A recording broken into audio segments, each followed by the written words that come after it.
What's going on, Fantasy Chefs? Holy cow. UFC 229. Absolute mayhem. Conor McGregor loses to Khabib, and brawls ensue afterwards. The tussle at T-Mobile, maybe that's what we call it. I know it was the malice at the palace when it was your Detroit Pistons, but maybe they call it tussle at T-Mobile. We'll see. Anyways, gonna be breaking down that chaos that happened and also the FanDuel lineup that I went with tonight. Did pretty well there. Ranked first in most contests.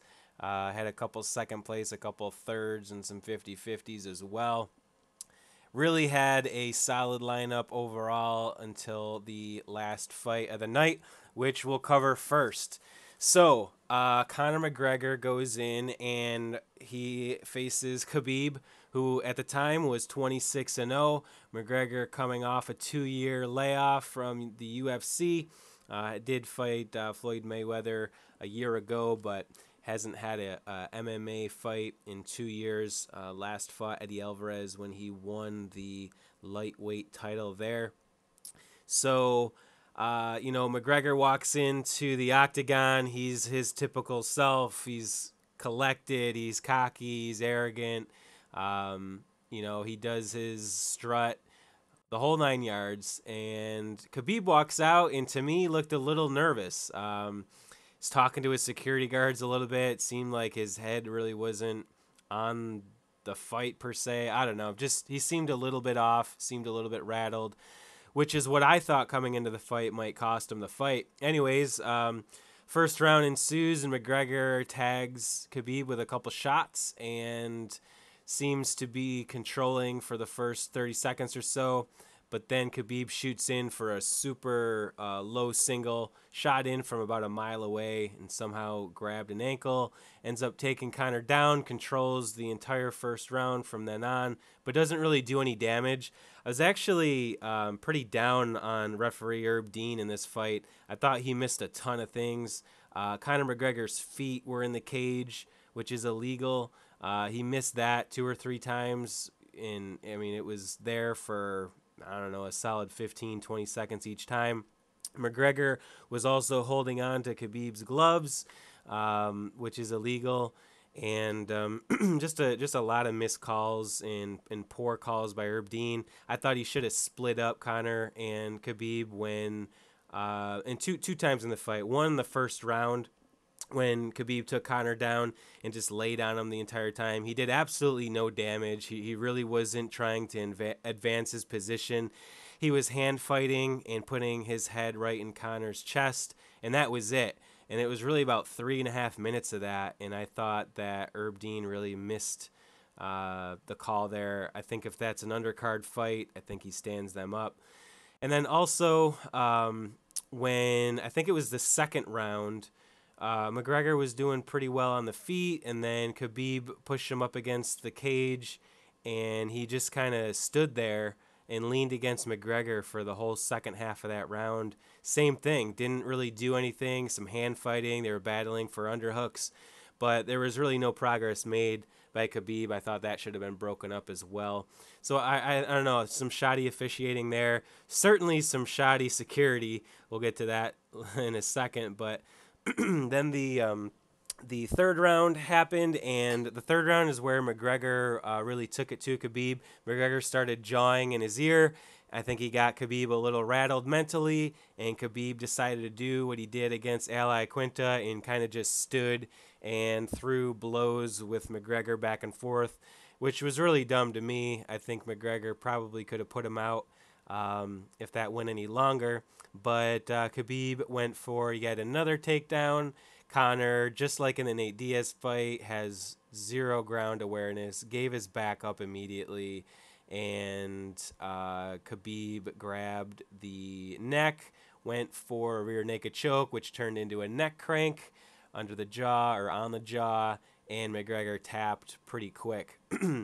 Well, as exciting and crazy and uh, eventful as that was, it wasn't the craziest thing that happened. After the fight ends and Connor taps, Khabib then gets up and he starts yelling at Connor, and Connor really doesn't give it back to him at all.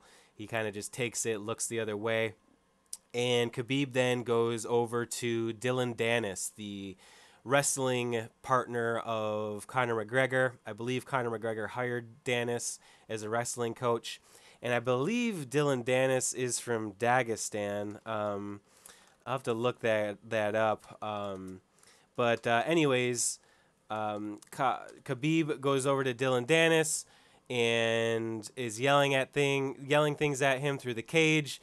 They get into a verbal war, and then Khabib jumps over the cage and goes after Dannis in the crowd, like Ron Artest style. Jumps over the cage. There's no security to stop it. He jumps over. I'm pretty sure they were close to the score table because Joe Rogan, I think, got out of his chair. And I don't know if he tried to break it up or anything, but he definitely got up. Yeah, and so that fight breaks out, and while that fight's breaking out, people are trying to break that up, and then they zoom out in the telecast. I'm assuming because they don't want to show the fight in the stands, so they zoom out in the telecast, and you see this guy in a red hoodie jump. He's in the complete opposite end of the octagon. He jumps over the octagon, and I'm thinking like there's really nothing of it. Thinking nothing of it, like this guy's just jumping in to kind of keep the peace, or I don't know, protect McGregor because he's jumping over the octagon right near McGregor. But no, this is a teammate or a trainer or somebody from Khabib's camp. So he jumps over the octagon and he gives Connor left from behind, totally snake move, sucker punch. And then Conor McGregor grabs the guy by the head. I think he knees him. And then there's another guy from Khabib's camp that gets involved with Conor. I think he was in a gray sweatshirt. He jumps in and starts fighting Conor, and just all hell breaks loose. There's probably, I don't know, 20, 30 people in the octagon at this point. I think the fight with Khabib and Dillon Dannis is still going on at this point. And it's just all out mayhem. So on the telecast they pan out. I mean, I don't know how much further can you pan out. They pan out to like this nosebleed view of the octagon. So as to not show you the violence. It is like we're not watching MMA if that's not violent enough. So they pan out to this aerial view for a second, so we kind of miss what happens after all of that goes down. But then they pull the fighters apart. They send McGregor to the locker room with an escort. And then there's this big confrontation in the ring. You've got Daniel Cormier, who is Khabib's training partner, is trying to calm him down. Then you've got Luke Rockhold trying to do the same thing. And Khabib's just still going crazy. He's yelling for his belts. He wants to be crowned champion. He wants the whole ceremonial Dana White giving him the belt thing to happen. And Dana White walks over, and, he's obviously emotional, yelling and screaming as well. He tells Khabib that he's not going to do the belts because he's afraid of the crowd throwing things into the octagon if they announce him as champion. So they rush Khabib out with a police escort. There was probably 15, 20 police officers surrounding Khabib. People start throwing beer and Irish flags at Khabib as he's walking out. It's absolute craziness. And then they still do the announcement. They have Bruce Buffer announce the winner of the fight. They announce Khabib as champion with absolutely nobody except for Bruce Buffer in the octagon. It was absolutely insane. Something I've never seen from in a UFC fight before. Any type of fight, really. This happened once in Strikeforce, but it really all that was somebody jump into the octagon, sucker punched a fighter, and that was really it. They broke it up after that. This is totally different. This is a fighter jumping into the stands, starting a riot, really uninduced. I mean, nothing was thrown at Khabib. There, I don't know what the heck the guy was thinking. You win the belt, and then you essentially just ruin the night for yourself by doing this. I got to think there's a suspension coming Khabib's way. I got to think that the guy who jumped in, Sucker Punch McGregor, is going to be banned from the UFC forever. McGregor's probably going to sue him as well. The guy's finished. There's probably going to be criminal charges against Khabib for jumping into the stands. I don't know. This thing's a mess, but I think deep down Dana White loves it. I think that if this didn't happen, it's really hard to sell a rematch with this fight. I think it's maybe still happens, but I think it's hard to sell, right? I mean, it was such a convincing victory for Khabib. He really dominated the fight. I think you do give the third round to McGregor, but even so, I mean, it wasn't the third round wasn't dominant.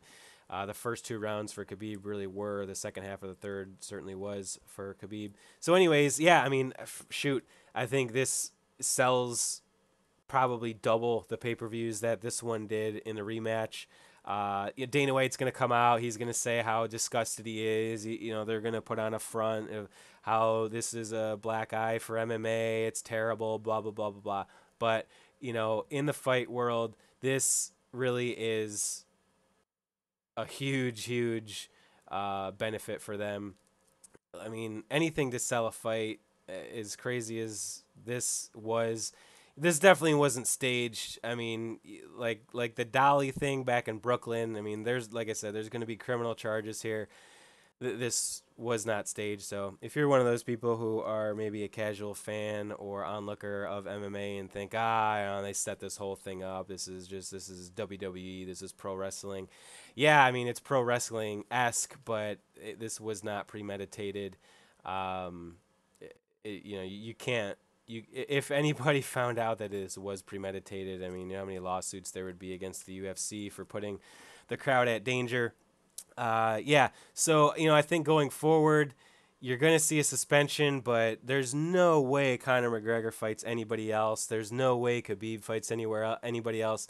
I think that there was a lot of talk about Khabib possibly retiring after this fight.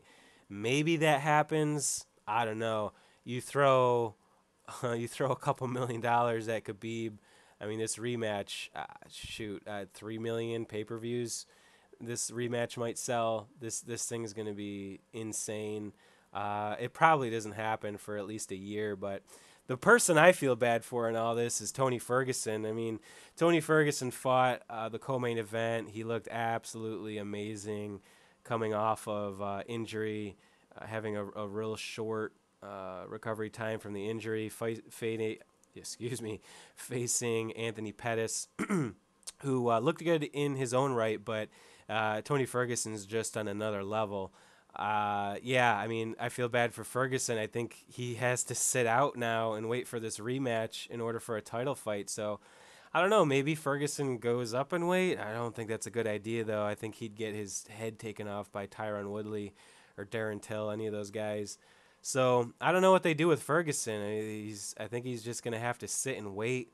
Maybe he fights another contender, while he waits. I know he loves to be active and he doesn't really turn down fights, but that's the guy I'm wondering what they do with. Yeah, I think what comes of this in the next couple months is going to be interesting. I really don't see how the rematch doesn't happen. Look, I think Conor McGregor was in over his head on this one. I have to take this one on the chin. I picked McGregor. I thought that this was too big of a spotlight for Khabib. I thought that, he'd come into this fight and he'd be hesitant. And I thought McGregor was going to take advantage of that. I think we saw a little bit of that in the third round, but then Khabib went back to his wrestling game. So I don't know. I don't know what Conor McGregor does from here. His conditioning seems to be his Achilles heel. When he got taken down in the third, he just didn't have it anymore. He gave up his back again, just like he did in the Diaz fight, and got choked out. So back to the drawing board for McGregor. It was interesting. At the press conference on Thursday, there was a female reporter who asked both McGregor and Khabib who was the hungrier fighter. McGregor had the money. McGregor now has a family. He really didn't need this per se. And when you look at it from that perspective, I think that was a great question to ask. And, as styles aside, I think that Khabib really was the hungrier fighter in this one. Wanted it more. McGregor seemed to gas out, and so I think that shows in the preparation. So, anyways, yeah, that was the breakdown. Craziest thing I've probably ever seen in the UFC. Outside of the fights themselves. So, will certainly be interesting to see what the UFC does from here. So, anyways, outside of that fight, I'll break down the DraftKings lineup that we had here. I was really crushing it until we lost on McGregor. I think every single pick hit exactly the way I broke it down to is beautiful. Tony Martin being the underdog against LaFleur came through with a TKO knockout in the third round, I believe.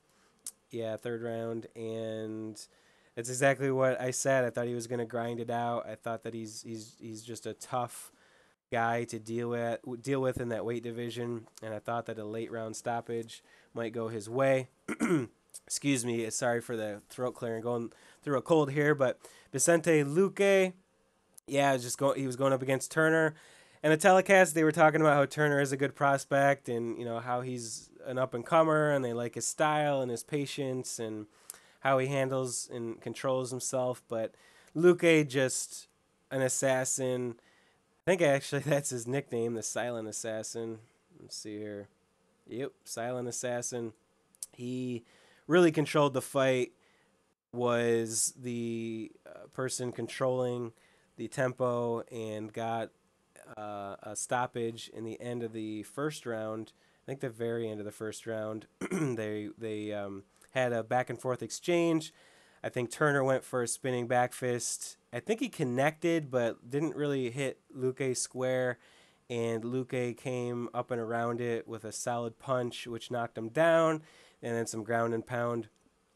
Then Derek Lewis picked Derek Lewis. That was an insane fight. If you didn't see the fight, Derek Lewis and Volkov, you could call it a boring fight. Derek Lewis seemed to gas out the entire fight, and you're just kind of wondering when Volkov was just going to put the pedal to the metal and go after Lewis. It really seemed like he let Lewis off the hook. He rocked Lewis a couple times in the fight, especially in the first round. Lewis had an issue with his eye, and I know he has back issues too. I don't know if that was a problem, but it really just seemed that Lewis was out of the fight, and you're waiting for this fight to end on the scorecards. But I don't know, man. It was probably the pep talk of the century from Derek Lewis's corner. If you watched it, you had to been you probably wanted to jump in there yourself and go all out Rocky style. Yeah, his corner gave him a pep talk and basically told him, this is it. You gotta go. I can't even do the thing justice, but man, they lit a fire under Derek Lewis, and Lewis came out with about 15 seconds left in the third round, the final round, and clipped Volkov with a nasty shot to the chin. He set it up awesome with a jab, and he put Lewis out with some extra ground and pound. He certainly was not going to win that fight until he knocked him out and got the home run in the bottom of the ninth. That was a crazy fight. The Aspen Ladd fight against Tanya Evinger, that went exactly as I called it. As soon as Evinger got hit, she turtled and was a completely different fighter. Aspen Ladd, an easy first round win there with ground and pound. And then Tony Ferguson, man, what can you say about Ferguson? 5 months removed from serious knee surgery. He dominated Pettis. Pettis did rock him once in this fight, sent him for a loop for a little bit, but Tony Ferguson quickly got his wits about him, rolled out a couple times, and this guy has more than a screw loose. He's a nut job. He hit Pettis with a nasty shot. It might have even been a headbutt in passing. Pettis was bloody. Both of them were bloodied up the entire fight. It was an absolute bloodbath, and Ferguson couldn't have loved it more. This fight actually ended between rounds. I think it was in between the second and the third round. Pettis broke his hand, and his trainer asked him if he wanted to continue. About 3 times he asked him, and Pettis did not give him an answer. So the corner threw in the towel at that point. Look, I've seen fighters fight with a broken hand. I'm not one to criticize anybody. I'm not that tough to go back in there against Tony Ferguson and fight with a broken hand. But, in the fighter world, you might get a little criticism on Pettis there for not going back in. But yeah, fight got called, and Tony Ferguson wins the fight from a injury stoppage there. And yeah, like as I said, absolutely raked on the scores here up until the McGregor fight. But it was so good. Still took first in most of the contests I entered. The one here you can see I took third, but yeah, first, second, and third in most of the contests. So really, really crushed it here tonight with the FanDuel lineups. So, yeah, keep it locked in here, guys. Going to be doing the FanDuel lineups and the breakdowns all year long for UFC. Also have NFL picks and NBA picks once NBA starts. So, hope that you guys enjoyed the breakdown. Comment below on what you think is going to happen next with the UFC, what you thought of this card as a whole, what you thought about the McGregor-Khabib fight. Maybe your take on Khabib now. Does your opinion change on him? Subscribe below. Hit that notification bell. Like, all that stuff. Hit us up on Instagram, fantasy.chef, and Twitter fantasychefwins. Hope to hear from you guys soon. And, yeah, crazy night of fights. Hope you guys enjoyed it as much as I did. Take care.